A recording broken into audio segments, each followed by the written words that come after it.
I didn't expect to be able to make such delicious vegetable buns without using live noodles or rolling noodles. First, prepare the spinach picked from the book, cut off the root with a knife, put it in water to clean it, then remove it and dry it out, and then we can use it again. It's for him to rub some carrot shreds, then boil water in the pot, put a spoonful of salt, then put in the washed spinach and rubbed carrot shreds, wait for the water to boil again, take it out and put it in cold water, let's give it cool the head, squeeze out the water and put it in the middle of the ermine.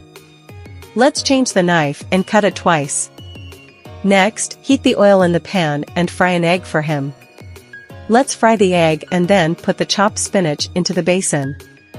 A spoonful of salt, a spoonful of chicken bouillon, a spoonful of ingredients, and then put in the scrambled eggs, add a big spoonful of flour, and then we mix it evenly, and then we pass on this version to him, and then we put the rolled version into the flour, and we wrap it, put a thin layer of flour on it like in food, and then put it on the steamer and order 2 for me.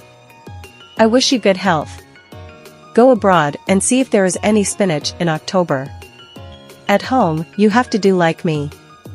Oh my God! It's really old and delicious. In the end, it's that sentence. Pay attention to me. You can only find my feelings when you cook.